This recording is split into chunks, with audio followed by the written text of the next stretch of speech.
Estamos recomeçando o segundo da série de debates promovidos pelo site de Veja sobre o julgamento do Mensalão. Bom, a editoria política do site de Veja selecionou a frase do dia. Na verdade, são duas frases. Primeira, José Dirceu foi o mentor do esquema e Marcos Valéry foi seu principal operador. Frase, evidentemente, do Procurador-Geral da República, Roberto Gurgel. Segunda também é dele. Alguns dos saques feitos pela quadrilha impuseram que policiais e carros fortes fossem contratados, tamanho o volume de recursos. Vamos ver agora a imagem do dia.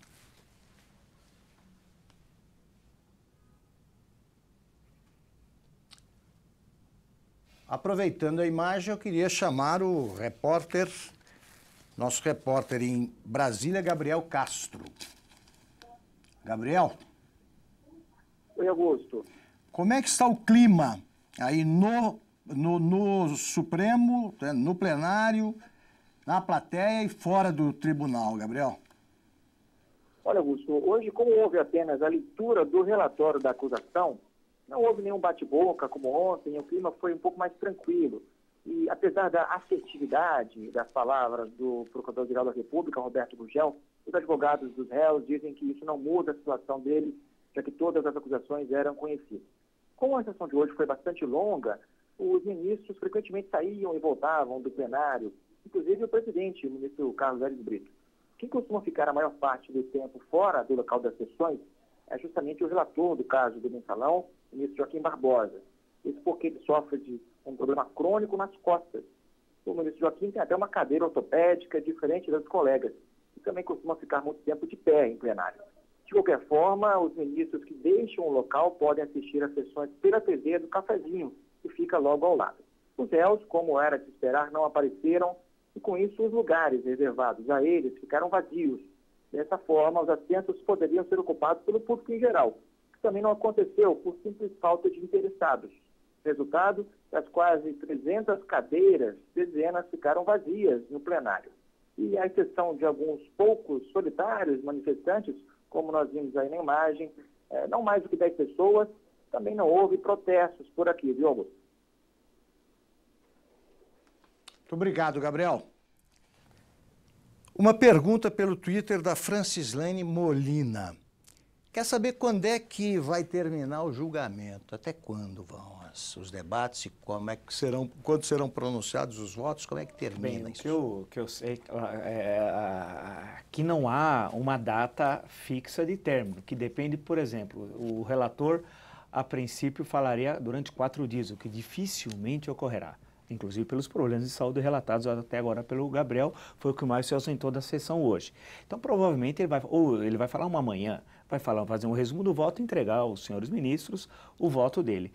Agora, o ministro revisor, tudo indica, inclusive porque ele falou ontem, mesmo com a sua leitura vertical que ele fez do processo, ele vai ocupar 2 dias, com certeza, tal.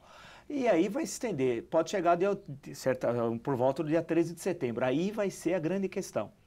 A partir do voto do Lewandowski, do ministro Lewandowski, a questão da aposentadoria do ex-presidente César Peluso. Isso, ele vai ter tempo de votar? Eu estava lendo o regimento, eu até trouxe aqui. Por favor. O artigo 134 do regimento do STF diz que é possível, artigo 135, para ser mais preciso, concluído o debate oral, etc., os ministros poderão antecipar o voto se o presidente autorizar. Então, é possível se antecipar o voto. Isso poderia ser o caso do ministro César Peluso tal. Agora, há uma ordem, que é uma ordem de antiguidade de voto, que o terceiro voto é da ministra Rosa Weber. Votos mais novos até o presidente, que é o último a votar, que é o Aires Brito. Essa que é a grande questão, porque hoje os jornais dizem que os advogados de defesa estão satisfeitíssimos, porque com a questão de ordem de ontem atrasou o julgamento, e com isso o Peluso não votaria, porque supostamente ele condenaria parte dos réus. Eu acho que essa análise é absolutamente equivocada, porque o César Peluso vai votar e o próprio presidente vai colocar o plenário e dificilmente o plenário vai recusar o voto de um ministro, inclusive que recém saiu da presidência do Supremo. Né? Os advogados de defesa podem falar por mais de uma hora? Só para completar, o pedido de antecipação de voto é usual, não é uma coisa excepcional, acontece. E a gente já viu acontecer muitas vezes. A questão do advogado de defesa é interessante. Eu acho que deve, se o advogado, e a gente viu um pedido agora há pouco do advogado... Pelo advogado Marcos Valério, ele queria mais tempo. Esqueci aqui, eu vou pegar o Marcelo Leonardo, pede mais tempo, dizendo que 1 hora para ele não é suficiente. Ele pediu, me parece, mais 1 ou mais 2 horas para fala, ou 2 horas para fala, o que foi indeferido. Eu acho que num julgamento com essa complexidade, com esse volume de informações, de documentos, eu acho que é correto, desde que, obviamente, não seja abusivo, mas não acho. Acho correto a possibilidade da defesa ter um exercício amplo. E se para a defesa for necessário, para o esclarecimento do fato, essas 2 horas, acho que não vejo mal. Melhor que pudesse. Claro, você pegar um advogado... Mas isso não prejudicaria, não deixaria em desvantagem a acusação? Porque a acusação teve 5 horas para fazer acusações a 38 réus, ou 36. Acho que São alguns minutos para cada um. Também acho que se a acusação sentisse necessidade, se não desse tempo de ler... Ele pediu mais tempo. A acusação basicamente leu o texto que ali estava, que ele realmente leu o texto. Se para ler o texto não desse tempo de acabar... Não, é que o texto foi limitado, a leitura foi limitada a 5 horas. Acho que até passou um pouco, salvo engano, ultrapassou as 5 horas. De qualquer forma, acho que se tivesse necessidade de mais meia hora, de mais 1 hora, acho que é válido toda a informação para um caso desse. No final da história, nós estamos discutindo se vamos condenar ou vamos absolver, e precisa dar uma explicação hoje, porque público e ao vivo, enfim, o julgamento, até para a população. Acho justo que os fatos sejam esclarecidos. E acho que essa pressa é prejudicial. Eu entendo o problema do Peluso. Pressa. Não, hoje nós estamos com o julgamento apressado. Sim, por conta da saída do Peluso. 7 anos. Não, mas 7 anos. Mas os casos, desculpa, os casos... 5 de processo. Os casos no Supremo hoje demoram 5 anos, é pouco, infelizmente, mas é... Pois é, mas se os réus apresentaram 300 testemunhas, algumas das quais no exterior, não há o que fazer. Apresentaram todo o número que é permitido em lei. Eles não apresentaram mais do que a lei permite. Perfeito, mas a lei é falha. Né? Então, não acho, não. Atrasa, claro. Eu acho que a revisão, pelo que eu estou entendendo, o Lewandowski não decidiu revisar nada, alterar nada no processo. Resta agora a ele o voto. Então, eu não acredito que ele, para ler o voto dele, vai demorar 2 dias. Eu não acho que o Joaquim Barbosa vai usar os 3. Acho que não. O Lewandowski, se tivesse que revisar alguma coisa, já teria que ter apresentado, do ponto de vista técnico, olha, tem uma falha processual aqui, que era o que ele deveria fazer. Não fez. Então, ele não encontrou a falha. Agora, resta a ele ler o voto. Não, o momento é no voto. Até na falha técnica, o momento é no voto. Sim, mas aí no voto, agora 2 dias... Não, mas não acredito. Eu não acho que exista, honestamente, não acho que exista uma vontade interna, seja de ministro, seja dos advogados, em atrasar o julgamento para tirar, por exemplo, o Peluso. Não acho que o Peluso venha com um voto muito diferente do que vai se votar qualquer outro ministro. É um homem de bom senso, é legalista. Sim, mas eles vão discordar, né? Os ministros podem discordar, vão condenar, mas eu não vejo qual mas ele vai votar. A disposição do tribunal vai votar, ele vai antecipar o voto, vai votar. Eu não vejo essa... Até porque, vamos imaginar, hipoteticamente, que Peluso não votasse, né? Por hipótese. Porque o voto dele está pronto, né? Ainda que não vote. Mas vamos imaginar que não votasse. Qual era o resultado? Imagina que entraria um novo ministro que não conhece o processo desse volume. Mas que pode votar segundo o regimento. Pode, mas para isso precisaria certamente pedir vista dos autos. Isso poderia... Não acho que... Mas é por 2 sessões também. Só pode pedir vista por 2 sessões. Mas não acho... Mais ou menos, porque você pode pedir vista num processo como esse. Qualquer ministro pode pedir vista. Mas ninguém vai pedir depois de tantos anos. Aí se pedir é um escândalo. Mas né? Pode, né? Mas acho que pode, e acho que pode, acho que tem direito. E se tiver alguma dúvida com relação à prova, ao que foi falado, tem que pedir. Mas depois de 5 anos você vai ter dúvida? Mas o ministro que está votando não teve acesso àquilo. Os 5 anos foram 5 anos. Teve sim, você está dizendo Os autos, a aos prova autos, dos eles foram autos. colocados, foram disponibilizados Não, lá no não site tem- do não tem- Supremo não tem todos os prova dias. nova, né? Tem prova nova, não tem. Não, tem as provas colhidas, colhidas, tem mas não, eu acho, não acho que tenha uma preocupação ou uma vontade ou uma ânsia, vamos dizer assim, de atrasar o processo. Não acredito. Acho que o processo deve seguir o julgamento deve seguir o tempo natural do julgamento e acho que nós chegaremos ao fim sem maiores surpresas no sentido de a gente fala de artimanha da defesa. Você acha que termina não quando? acho. Eu acho que termina mais ou menos no tempo marcado e se passar um pouco, não passa muito. E acho que o Peluso... Qual é o tempo marcado? Nós estamos, está determinado para setembro, eu não tenho exatamente a data, 2 dias antes da aposentadoria do Peluso, só me engano. Não, Não, o Peluso é dia 3. é dia 3. Dia do 3. mês. Estava marcado para um pouco antes da saída do Peluso, final Eu do acho mês. improvável, acho que vai se estender um pouco mais. Né? Veja só, possível. botando na ponta do lápis Vamos ainda lá. dá tempo. Tá. Aí a questão é saber se haverá manobra. Quando eu digo manobra, eu digo dentro da legitimidade ali do que podem fazer os advogados. Na ponta do lápis ainda dá tempo. Agora, uma outra questão. Quer dizer, por exemplo, né, pergunta o Carlos Vasques, essa pergunta tem sido recorrente aqui. No caso, ele se refere ao José Dirceu. Existe alguma chance de José Dirceu ir para a cadeia? Para que não sejam frustradas as expectativas, até acho que a gente devia conversar sobre isso. Que tipo, se forem condenados, o que vai acontecer com os casos? Preso ninguém vai. Até pela prescrição. Pode, não. Acho improvável. Mas, enfim, Não, queria porque que vocês comentassem. Pode ir, sim, há a possibilidade desde a Sair pra cadeia. Desde a absolvição à prisão. Os crimes até 4 anos você pode cumprir em liberdade, em regime aberto, que se chama. Isso é que eu digo. De 4 a 8 anos, qualquer pena de 4 a 8 anos será cumprida em regime semiaberto. Mais que 8 anos em regime fechado. O que pode acontecer é que uma pena maior que 8 anos, de 4 anos, até para fugir da prescrição, porque até 4 anos a maioria estará prescrito. Então, até 4 anos a maioria vai estar prescrito. Vai estar prescrito. Então, mas uma pena de mais de 4 anos não estará prescrito e fará com que a pessoa passe para a cadeia, ou vá para a cadeia. Vai, no regime semiaberto, é um outro regime não fechado, mas é cadeia. O Zé Dirceu está acusado de corrupção ativa e formação de quadrilha. Veja que a corrupção, a pena de corrupção vai até, a máxima vai até 15. Até 15. Até Quer dizer, 15. da cadeia. Agora, cadeia. eu queria chamar a atenção para uma coisa aí, que é a seguinte. Eu não acredito, aí cada um, o telespectador, o internauta vai julgar se na melhor ou na pior das hipóteses. Eu não acredito que o Zé Dirceu vai ser condenado a uma pena que lhe renda cadeia. É isso que eu queria ouvir de Acredito que não. Mas isto não embora pudesse ser desejável sob muitos pontos de vista, mas eu acho que isso não é relevante nessa história. O que o Zé Dirceu não quer ser, e do ponto de vista político é a questão relevante, ele não quer ser condenado. Claro.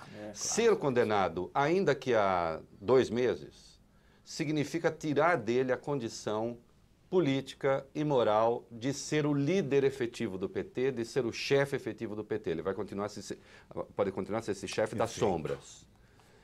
E ele precisa da absolvição para que possa chegar ao público e dizer era tudo uma grande conspiração contra mim para me tirar do jogo político. O Supremo me absolveu. Então, importa menos para quem tem essa angústia saber se vai ser condenado a tantos anos ou não, se pode ser preso ou não. Pode, mas eu acho difícil, do que a questão de qualidade, de mérito. A condenação em si. A condenação em si, que é a questão política. Eu acho que relevante, de fato, é que a gente acabe isso olhando o que foi apresentado e saia convicto de que, seja condenado, seja absolvido, foi em função do que foi apresentado ali, do que teve de prova, seja para condenar, seja para absolver. Então, para mim, o relevante é que a gente acabe, e talvez se tem alguma coisa boa na publicidade desse julgamento da forma que está, porque, por um lado, se cria um certo espetáculo e uma pressão popular que muitas vezes atrapalha, não ajuda o julgamento. Né? Mas o importante do acompanhamento é que a gente saia disso dizendo assim, acompanhei e enfim, não tinha provas para condenar ou tinha provas para condenar. Para mim, o mais importante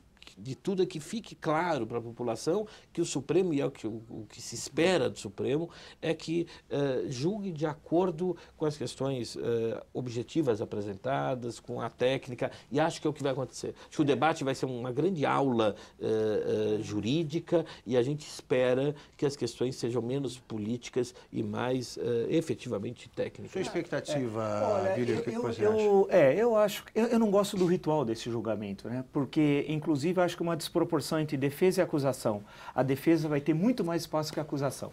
Quer dizer, eu acho que não há igualdade. A defesa vai ter 1 hora e, se a gente dividir o tempo que a acusação fez, dá cerca de 10 minutos. Então, há uma desigualdade aí. E é também ruim para quem assiste, para qualquer cidadão que assiste essa sessão, que deveria ser assim. Dos 38, você tem acusação e defesa. Né? Acusação e defesa, porque agora cria uma situação anômala. Quando for o advogado que vai defender o réu número 30, ninguém lembra do que o procurador falou. Você vai que serão 38 horas descaracterizando a acusação do eu acho que não. Primeiro, esse ritual eu acho que não serve, porque se o Supremo vai funcionar como um tribunal onde tem a acusação e a defesa, tende aquilo que a gente sempre vê tradicionalmente, o mesmo tempo entre para acusação e defesa. E dessa forma como é feito esse julgamento, eu acho que esse ritual não é o melhor, infelizmente. Não é, eu acho, claro, pelo número de acusados, é muito grande, são 38, mas são 36 na verdade, né? Então acho que criou essa situação meio anômala, que não há uma igualdade. A defesa tem muito mais direitos de defesa do que a acusação de acusação. Agora, voltando, só um minuto, voltando às acusações, né, formuladas hoje, repetidas hoje pelo Procurador-Geral, qual é o peso da prova testemunhal? Porque ele deixou claro, assim, né, baseado em provas testemunhais ali, é muito difícil o Zé Dirceu se explicar.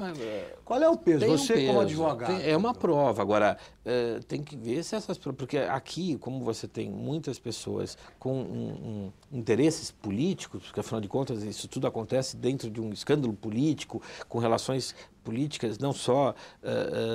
pragmáticas, mas políticas, você não sabe exatamente qual é vou dizer assim, a verdade, não estou dizendo aqui que alguém mentiu, mas efetivamente a intenção daquela pessoa que falou ou não falou. Eu acho que a prova testemunhal tem valor, e obviamente tem, mas ela tem que estar consubstanciada, corroborada por provas técnicas, por elementos... Queria desculpa, porque nós estamos nos minutos finais aqui do programa, queria que o Vila falasse sobre isso também e encerrasse com as suas considerações, depois o Reinaldo. Vila. Eu estou realmente, como um historiador acompanhando os fatos, muito curioso agora com a defesa, que vai ser apresentada a partir da semana que vem. Claro, segunda-feira a partir de segunda-feira. E claro que eu sempre, acho que pela história do Brasil, pela impunidade, eu estou muito descrente em relação a condenações. Não estou falando de prisão, porque isso certamente não vai ocorrer. Dificilmente ocorrerá, ou senão vai sobrar por Marcos Valério, cada núcleo vai sobrar para um, né? Provavelmente. Mas eu estou muito curioso agora para ver como é que a defesa vai responder frente às acusações apresentadas pelo Procurador-Geral. Reinaldo. Eu vou pensar aqui algumas coisas. Vamos ver. O dinheiro do Banco do Brasil foi usado. Era para devolver o dinheiro para o Banco do Brasil, a agência de publicidade não devolveu. E depois esse dinheiro, segundo a lógica dos fatos, foi parar na mão do Delúbio Soares. Então, houve um crime aí, né, de apropriação do dinheiro do Banco do Brasil. Né? É peculato isso, professor? Pode ser. houve empréstimos fraudulentos do BMG, do Banco Rural, com base em expectativas de ganhos do Banco Rural, no caso de um outro banco no qual ele estava interessado lá, em resolver o problema. Os crimes aconteceram. A pior coisa que pode acontecer nessa história toda é acontecer o crime, mas a gente não encontrou os criminosos. O crime sem criminosos. Aconteceu o crime, os criminosos. Quem são?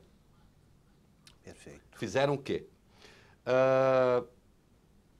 As provas testemunhais, eu acho que elas são bastante fortes, até porque alguns ali, de novo, não deixariam atos de ofício, porque são bastante inteligentes para não fazê-lo, né? Então, aconteceu o crime, a dinheirama era movimentada, tinha o carro forte levando 600 mil, é preciso saber quem são os criminosos.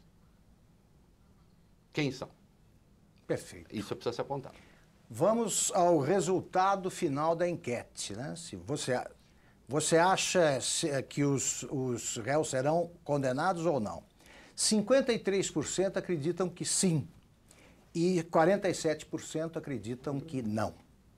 Terminamos aqui o segundo debate da série, transmitida ao vivo pelo site de Veja. Muito obrigado ao Marco Antônio Villa, Roberto Podival, Reinaldo Azevedo. Voltaremos na semana que vem. Muito obrigado.